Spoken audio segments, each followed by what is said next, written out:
Kuleyithi manje ingakho igumbedlela likhetha inkosi enkulu Bombela esitima samaMpondo. Ubaba omkhulu phakade, amen. Iyadida kakhulu le ndaba yabo phela abantu abamnyama balahlekile kakhulu njengoba sebeseka lona ingisi leli.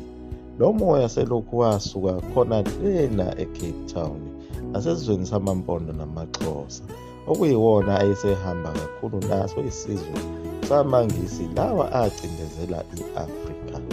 Ayalekelela njengoba naye uZulu ephenduka kwaba yiwo amadube esandlwana esehamba nawo amilungu.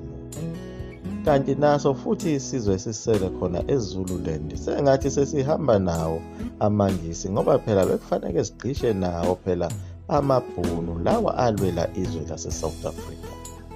Manje liyathandwa leli ngisi kodwa futhi alisizi ngalutho njengoba nawo amaswazi agcine egqishe nawo amangisi. Zonke izizwe ezimnyama sezizogqisha nalesi sitha. Ziyathengwa phela lezi zizwe ezimnyama, zithengwa ngayo phela imali njengoba amangisi eqale ngako ukuholela yona inkosi umnyamana kaNgqengelele.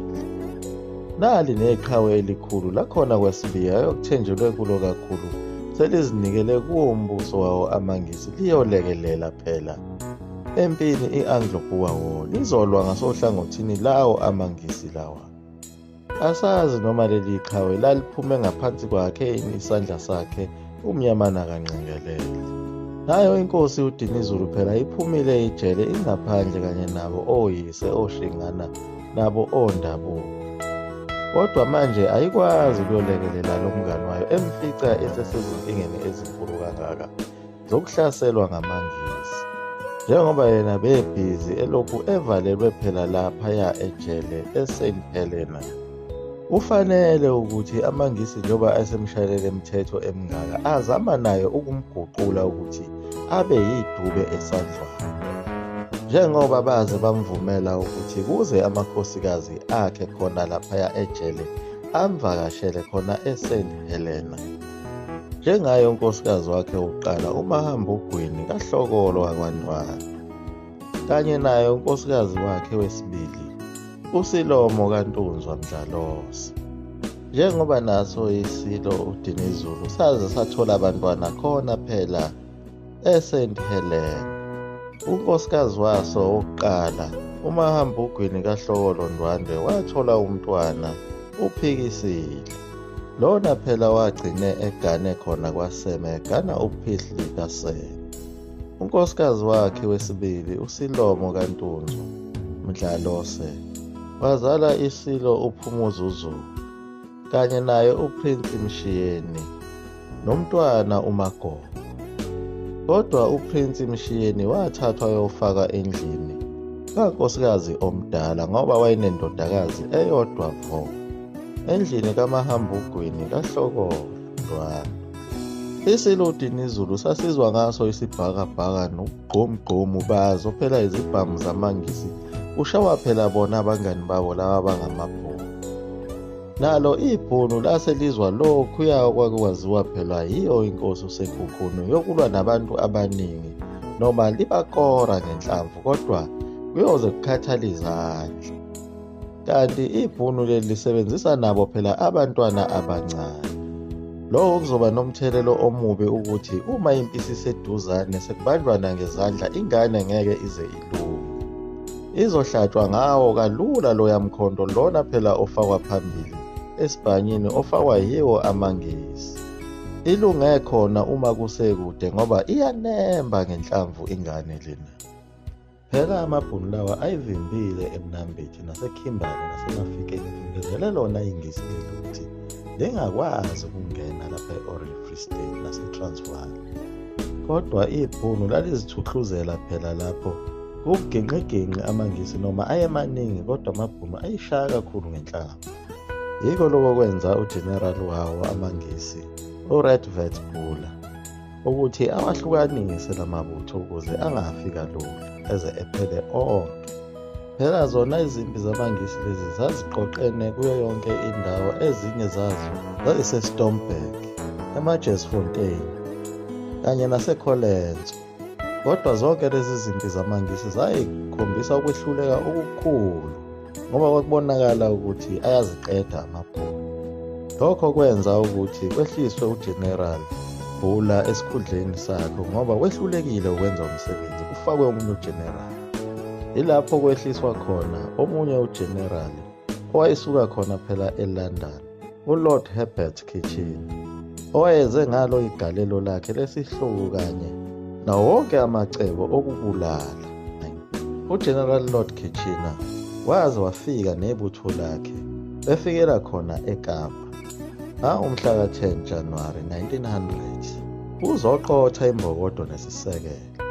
Laye ladlula eKapa laphikelela khona lapho ibambene khona impi lena e-Orange Free State naseTransvaal. Yayilokhu ithelekile eminye imikhumbi isuka kwamanye amazwe akhona entshonalanga. Ilapho phela kwaze kwafika elinye ibutho elalihamba naye uGandhi elalisuka khona e-India nalo lizolekelela yona iBritain. Uye phela uMahatma Gandhi wodumo. Kusayiwo phela lawa amazwe ayekade ebhikiwe kuyo impi yaseSanjwana. Kusuka kuye iBritain, iNew Zealand, iSpain, Canada, America, Australia, Portugal, Greece. Yiwo-ke lawa azohlasela sona isizwe samabhunu lesi esihleli khona laphana endaweni yaseTransvaal nase-Orange Free State. Futhi onke lamazwe kusayiwo futhi amazwe athumbe yona i-Afrika yonkana. Futhi lamazwe iwona amazwe aphethe lamaqembu epolitiki yethu. Futhi lamazwe yiwo phela lawa akuthiwa iNATO. Ayiziqhwaga zomhlaba jikelele kusukela emandulo. Isono samabhunu ukuthi phela wona ayiphumile emazweni awo ethi azifunela indawo azohlala kuyo ngokukhululeka. Kanti manje lamazwe afuna phela ukuzobhizinisa kule ndawo. Ibhunu lime endleleni yomnotho phela wayo iBritain. Phela amangisi enqobeni kwawo isizwe sakwaZulu kwakuyisona kuphela isizwe sasesisele sasisalwela yona indawo yase-Afrika. Enqotshweni kwaso kwasala wona amabhunu ethi alwa nokuvikela wona lo mhlaba ukuba ungangeni ngaphansi kwayo iBritain, kodwa kube yizwe lase-South Africa elizimele geqe. Njengako lokho bekuzanywa ukulwelwa uye phela lo baba kuthiwa uJacob Zuma ukuthi akhiphe lelizwe lase-South Africa ngaphansi kwawo lamazwe anencindezelo enkulu, amazwe phela awo amangisi.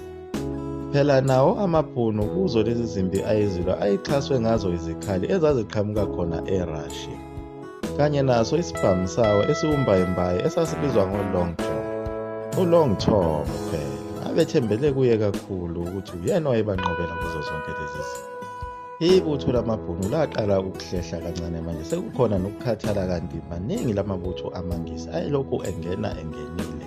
Phela ibutho lamangisi leli lalibhike nawo amadube eSanjwana, kodwa amangisi enza futhi okufanayo lokho ayekwenze kuyo impi yaseSanjwana, lapho babengabaniki izikhali ezenele khona benika oyedwa ebuthweni labantu abayishumi.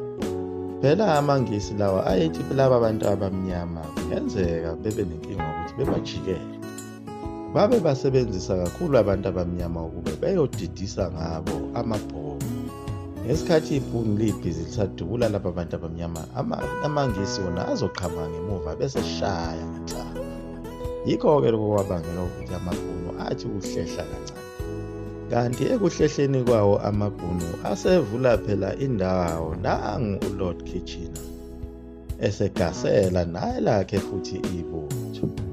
Ekufikeni kwakhe uLord Kitchener ajabula wonke amabutho, abona ukuthi-ke sekuseduze ukuthi sinqobe. Ngempela baqala bangena khona endaweni yakhona eTransvaal ngawo umhla ka-15 February. Kanti nawo amabhunu phela ayethi avimbezele khona laphana eMnambithi nawo bawagudluza. Kwathi ngawo umhla ka-13 March 1900 ibutho lamangisi lagasela khona eBloemfontein lathatha yona inhloko-dolobha yakhona e-Orange Free State. Bathi sebeyidlile inhloko-dolobha lena eBloemfontein, kwathi ngomhla ka-1 June balithatha iGoli. Bathi sebengene eGoli bajabula kakhulu, babe sebemasha bebheke khona phela ePitoli, nalo iPitoli bafike balidla ngawo umhla ka-5 June. Njengoba behamba nje abazibekile phansi bahambe phela beshaya wona amabhunu. namanye amabhunu ababewahlangana nabo babewathatha phela bewabophe emva kokuba esezinikele kuwo. Baye bahlangana namabhunu abalelwa ku-14,000 nawo azinikela abeka phansi izikhali. Adangala kakhulu amabhunu abona ukuthi asenqotshiwe. Nabo abelungu laba bangamaNgisi babejabule kakhulu ukuthi sesinqobile, siwathathe onke amadolobha akhona e-Orange Free State naseTransvaal. Naye uLord Kitchener wabona ukuthi hhayi usenqobile impela, manje umsebenzi wakhe usewuqedile. Lanqotshwa kanjalo-ke ibhunu liyaguqa lapha eGumkendlela. Mzula amafutha omkhulu into emneso waphakade. Amen.